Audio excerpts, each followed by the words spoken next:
Welcome to This Explainer. You know, if you've ever watched a rocket launch and just wondered what exactly is happening under the hood to violently hurl thousands of tons of metal into the vacuum of space, well, you are in the exact right place.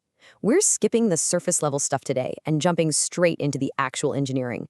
We're going to unpack how we move mass through the cosmos, going from macroscopic forces all the way down to molecular physics. Let's get right into it.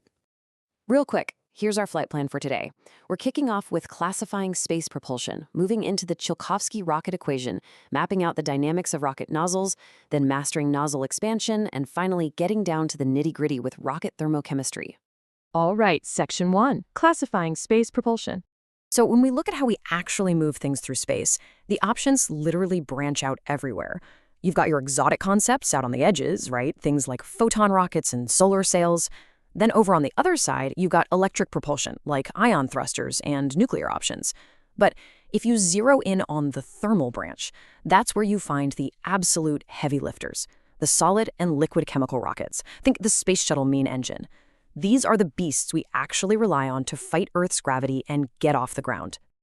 Now, you might be wondering, why chemical rockets, and not something elegant and clean, like a solar sail? Well, check out this number. The solar radiation pressure at 1 AU from the sun. It's roughly 5 times 10 to the negative 6th newtons per square meter. That is an incredibly weak force. You would need to deploy a sail with a phenomenally massive surface area just to get a tiny bit of usable thrust. So for getting off the launch pad, yeah, solar sails are out. We have to look elsewhere. And this brilliantly illustrates a massive recurring theme in propulsion engineering. You are basically forced into one of two camps. You're either energy limited or power limited. Chemical rockets, they're energy limited. They rely entirely on the chemical energy packed into their propellants, which gives us this massive earth-shaking thrust, but they chew through that fuel with pretty terrible efficiency. On the flip side, electric systems are power limited. They have absolutely fantastic exhaust velocity and efficiency, perfect for space, but because of all the heavy electrical conversion gear they need, you only get an absolutely tiny amount of thrust. Moving right along, Section 2, the Tsiolkovsky rocket equation. Okay, do not panic about the math here. This equation is essentially just the universe's ultimate speed limit. It simply says that your delta V, the change in velocity you want to achieve, equals your exhaust velocity times the natural log of your mass ratio. What does that actually mean? It means you only get faster by chucking mass out the back of your ship incredibly fast or by making your ship almost entirely out of fuel. Since your mission sets the delta V and your fuel choice dictates the exhaust velocity, the only variable you can really play with to meet your goal is massively increasing that mass ratio. In short, rockets have to be basically giant flying fuel tanks. To put that equation into perspective, 9.5 kilometers per second. 9.5 kilometers every single second. That is the massive delta V hurdle every single chemical rocket has to clear just to reach low Earth orbit, fighting both gravity and atmospheric drag the whole way up. And looking at this table, you can see exactly what engineers are up against. Everything operates on a strict velocity budget. Once you pay that huge 9.5 kilometer per second toll just to hit LEO, escaping the solar system takes another 8.5 kilometers per second on top of that. Even just nudging a communication satellite to keep it perfectly in its geostationary slot costs precious fractions of delta V over its lifespan. Literally every single drop of fuel matters. So, Section 3, Dynamics of rocket nozzles. How do we physically hack that equation to get the absolute most thrust? Here is the absolute crux of it. A rocket's thrust comes from two distinct things. First, the pure momentum of the exhaust gas, the mass flowing out times its velocity. But there's a second component, the pressure difference. You take the pressure right at the nozzle's exit plane, subtract the ambient atmospheric pressure, and multiply that by the area of the exhaust plane. That difference actually adds to or subtracts from your total thrust. To maximize efficiency, we have to manipulate both of these factors perfectly. This brings us to the famous de Laval nozzle.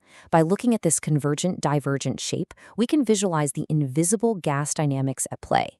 This isn't just shaped this way to look cool, it is a meticulously calculated thermodynamic engine. It takes that immense combustion chamber pressure on the left, funnels it into a narrow throat, and then opens up into a wide bell to turn it into directed kinetic energy. The magic happens in these 3 exact steps. As the incredibly hot gas approaches the narrow throat, it accelerates but stays subsonic. Then, right at the narrowest point, the flow chokes. It perfectly hits the speed of sound. Now, step 3 is where it gets wild. Counterintuitively, because the gas is now supersonic, as the nozzle opens up and widens in the divergent section, the gas doesn't slow down. Instead, it rapidly expands, dropping in pressure and skyrocketing in velocity, exploding outwards supersonically. Section 4. Mastering nozzle expansion. Because, as we know, space isn't uniform. As a rocket climbs, the ambient pressure outside naturally drops. So we have to ask, what happens when your hardware geometry completely clashes with the atmosphere? Remember that pressure difference we talked about earlier? For absolute maximum thrust, the pressure of the gas exiting your nozzle should perfectly match the ambient air pressure outside. But a solid metal nozzle is fundamentally locked into being perfectly shaped for just one specific altitude. I absolutely love this diagram because it visually maps out the chaos that happens when things don't perfectly match up.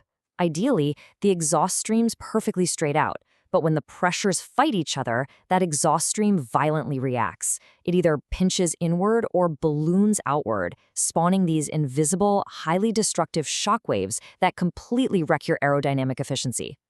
Breaking it down, at sea level, a nozzle is choked by the heavy atmosphere. The flow is overexpanded, meaning the exit pressure is lower than the outside air. This creates internal shock waves so violent they can literally peel the boundary layer of gas right off the inner wall of the nozzle. But fast forward to the vacuum of space, and that exact same nozzle is now underexpanded. There's no air to push back, so the gas just rapidly expands outward into a huge plume the second it leaves the lip, bleeding potential thrust sideways instead of pushing the rocket straight forward. So how do we fix this? Enter the linear aerospike. This is an absolutely brilliant piece of engineering. Instead of firing gas through the inside of a metal bell, the aerospike fires gas along the outside of a central ramp.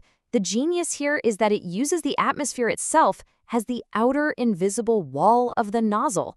As the rocket climbs and the air thins out, the exhaust plume just naturally widens, perfectly adapting to the pressure at every single altitude all the way to orbit. Finally, let's zoom all the way down to the molecular level.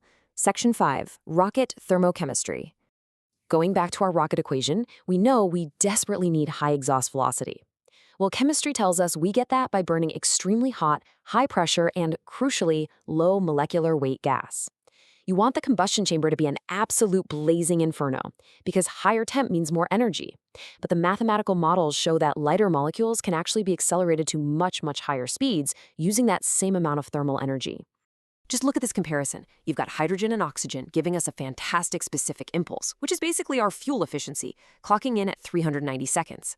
Why? Because that mix has a ridiculously low molecular weight of 10. Now compare that to fluorine and oxygen. Fluorine burns way, way hotter, over 4,100 Kelvin.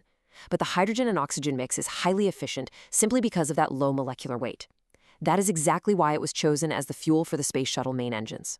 And here's the craziest part. This thermochemistry is not static. It's happening live inside the nozzle.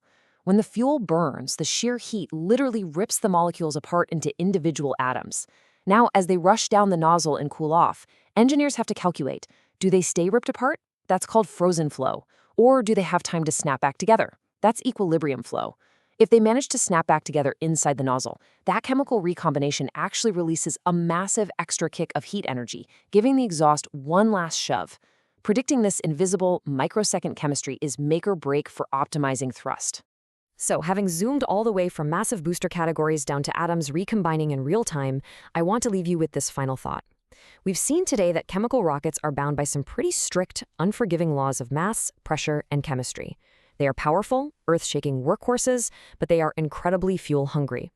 As we look toward the future, long-duration missions to Mars and beyond, how will the engineers of tomorrow balance the massive thrust needed to get off Earth with the hyper-efficient, power-limited tech needed to traverse the stars? Are we going to find a totally new chemical concoction, or does the future belong entirely to nuclear and electric arrays? Something to chew on. Thank you so much for joining me on this explainer today, and as always, keep looking up.